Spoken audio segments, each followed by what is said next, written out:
good evening. Joe Hill, director of the Towner Gallery.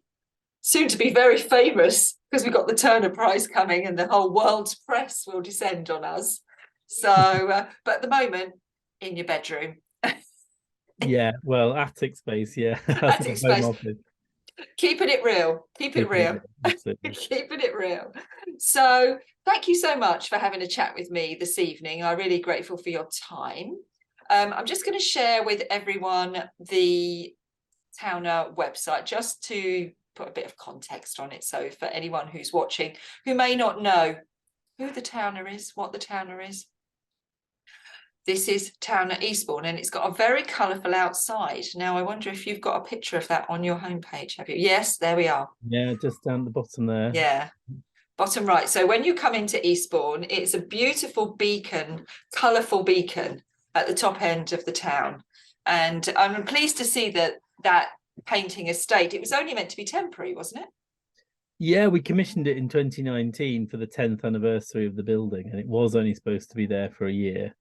But it quite quickly became much loved, so it was clear that we weren't going to be able to have it for a year. So it's managed to stay on for a bit longer.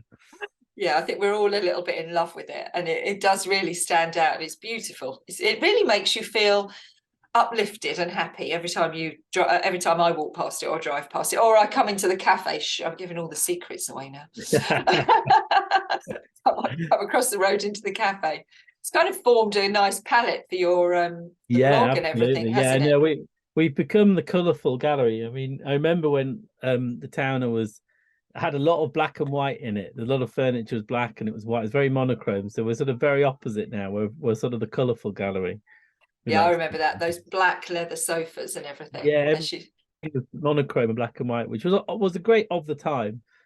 But I think we're sort of becoming the rainbow gallery very quickly. Yeah, I love that. And I love the fact that you show a lot of installation. It's a lot of interactive. You've got the cinema as well. I really think that's an amazing addition. And this website was really fun because it's fairly new, this actually.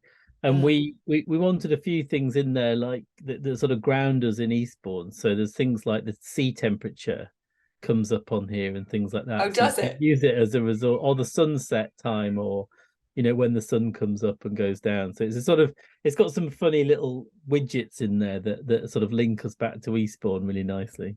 Yeah, I think it's wonderful to be grounded in your place, to be grounded in your community. And Eastbourne is a particularly wonderful community. Yeah, so absolutely. You were saying that the painting was commissioned for the 10th anniversary of the new building. Yeah. But obviously this year, and the reason why we're having a chat this evening is twofold. One is that it's the 100-year centenary of Towner, and also the arrival of the Turner Prize. So tell me a bit about that. What has happened and what is happening around that centenary idea? Yeah, so as you mentioned, we've been in the new building since 2009, but we were in an old manor house up in the old town of Eastbourne, Gildridge Manor, for those of you that know it. And, that transition was quite major. But what we wanted to do with the centenary was to really have a moment where, we wanted to do a little bit of reflection and look back at the history of Towner, but we really wanted to use it as an opportunity to look forward and sort of say, what does a museum or a gallery like Towner do for the next 100 years? What's its purpose now?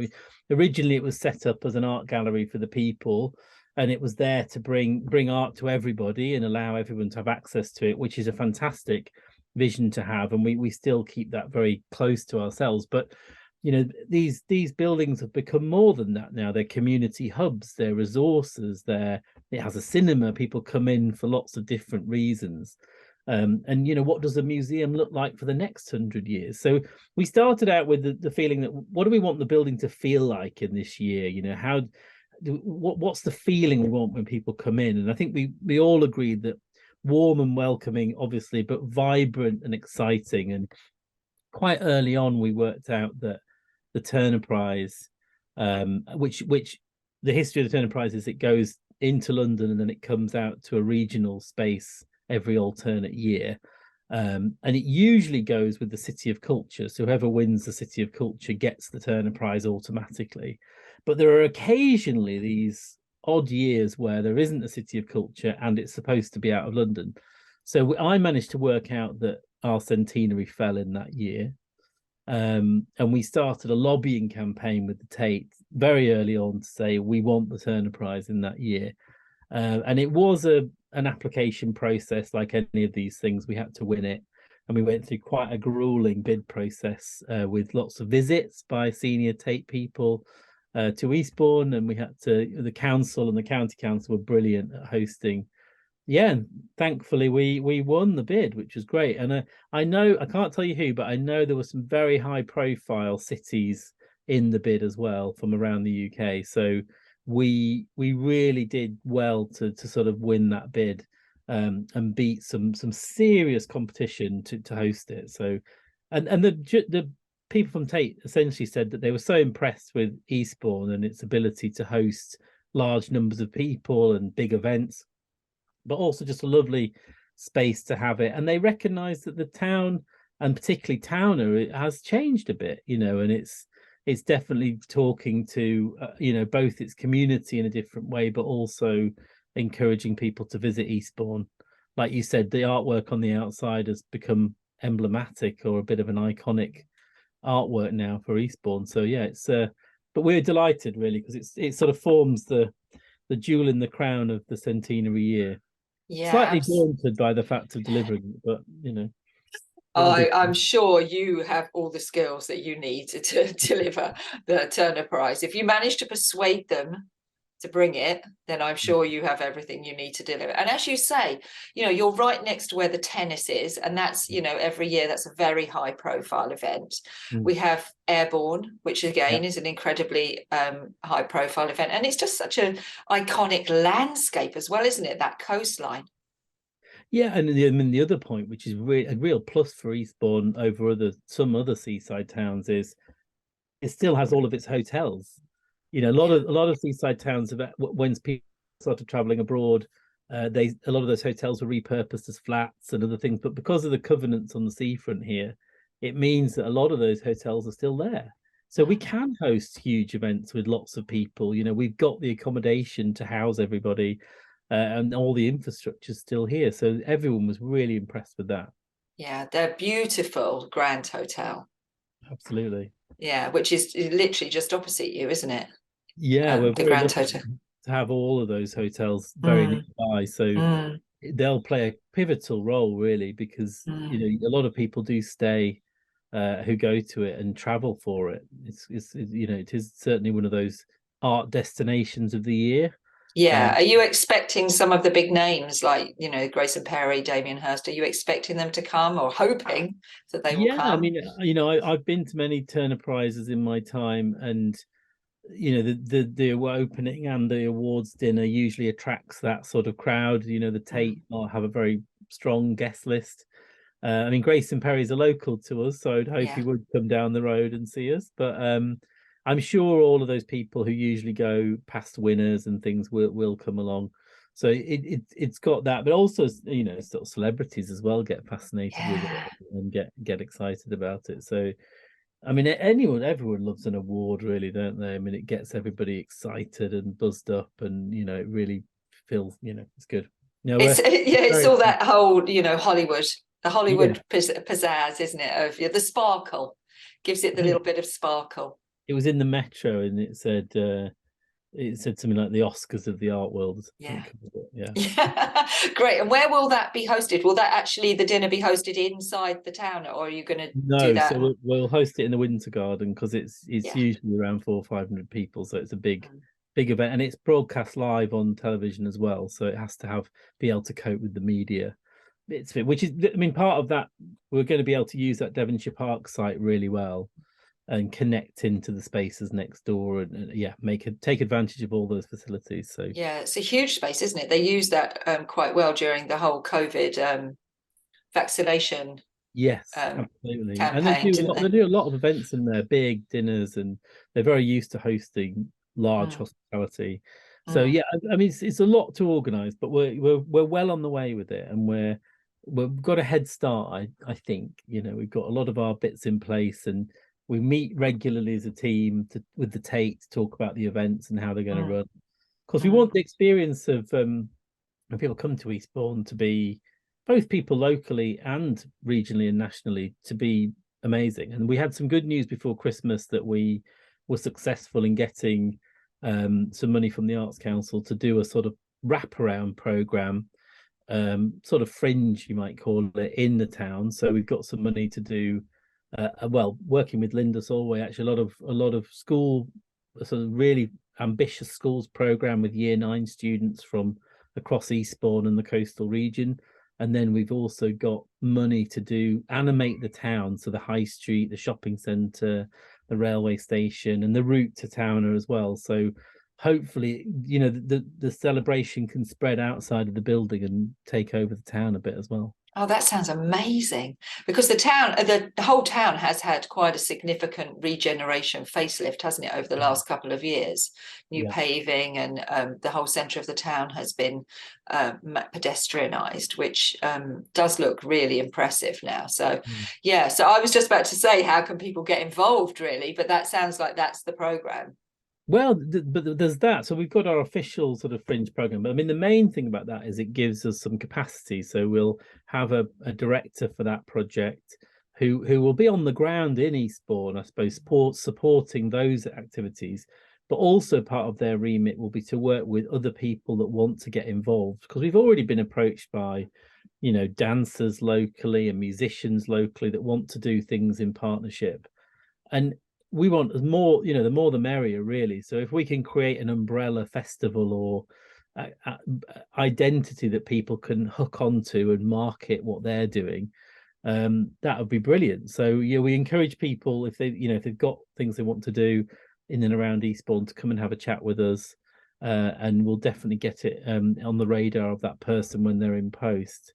The other thing is the Arts Council have been very good and said, we are expecting a lot more bids from Eastbourne because we want people to have money to do things. So, it's really important that people think about going to the Arts Council and putting in an application for some funding if they've got an idea for a project in and around that time. I mean, the good thing for Eastbourne as well is that it's in September through to January, so it actually covers the off season, really. So we're not competing with the summer and the tennis and everything like that. It actually kicks into gear in September and means that hopefully we can have a boost to the tourism economy through that autumn and into the winter. Yeah, oh, that's exciting. I love that idea that the Arts Council have already forward thought that, and as you say, encourage all of the creatives to put in. They've got their project grants, they've got their support that develop their creative practice grants. All of those can be used, I'm sure, to do support projects in and around the town. And what about along the coast? Are you encouraging it to kind of travel along the coast past Bexhill and into Hastings? Yeah, so we've been just on the Arts Council very quickly. We hosted a funding surgery with them in December, and we'll be doing another one, I think, in February, March. So keep it on the website if you've got a project, come and have a chat with an Arts Council officer, run it past them. They'll talk you through the key bits and help you fill out the form as well. So keep an eye out for that. We've been working closely with colleagues in Hastings, Bexhill, also Lewis, and into Brighton as well, because part of that wraparound fringe program is to market the whole county. And what we want to do is to say to people early in the year, hopefully the springtime, we want to say, turn a price on, but also all these other brilliant things are going on at Charleston, the Delaware, at, into Brighton and New Haven. So actually we want people to come for a weekend or a week and spend time exploring some of the great cultural venues that we've got on the South Coast. So the idea is that we work very closely together and we ensure that we market a bigger offer, really. So sort of all of East Sussex as well as Eastbourne. Yeah, you've got that coastal cultural trail, haven't you, that goes between yourself and Hastings Contemporary. I know I was chatting to Liz a couple of weeks ago. Liz Gilmore at Hastings Contemporary, and they're very excited for you. And also, the whole excitement and the whole vibe around how this will, you know, it really does support that whole regeneration and the feel good, especially when people are, you know, struggling a little bit financially, and you know, we're still we've still got that kind of like depression, a bit about the whole COVID thing. So no, I think well done, Joe, for helping everyone. Everyone's mental health is improved by your extreme lobbying, and we're very grateful. Well, I just hope it's all you know, everybody gets a chance to have a bit of a celebration. Yeah, you're right, actually. It's a really nice thing to have on the horizon to look forward to. Yeah, no, it is. It's great. And I love that idea of the kind of like bigger festival. And would you, looking to the future, can you see this carrying on? So, you know, something that you create now is part of the vision that will carry on in years to come. Yeah, I mean, absolutely. We've all talked about there's a bit of a hole in Eastbourne around an Eastbourne festival or something, and whether there's a legacy of how do we build it for the future from this. The great thing about this project is it has youth voices at the heart of it. So the big thing is young people are involved in designing and shaping it. So that's a really nice model for the future. To how can young people get involved in, you know, designing what they'll see in a festival. So the legacy of that, I think, will be really powerful. Yeah, that's the thing that excites me really, is that, you know, we initiate these things, but it's so important to embed the notion of legacy in the front end, isn't it? So that, you know, your energy that you've put into this kind of like, you know, ripples out into future generations. And as you say, the young people, which Linda's an absolute expert in. So I'm sure that she'll be already having many ideas. She's a key partner in the project. So it's really exciting to have her and the Coastal Schools Partnership on board. Really critical. It's great. Yeah. Oh, it sounds really exciting. And I can't wait to see what some of those fringe events look like and what the schools are going to do around it. And I'll definitely be hoping to talk to you again as we get further towards September and see, you know, how things are kind of coming along. But for now, thank you so much. That's brilliant. No problem. Nice to talk to you.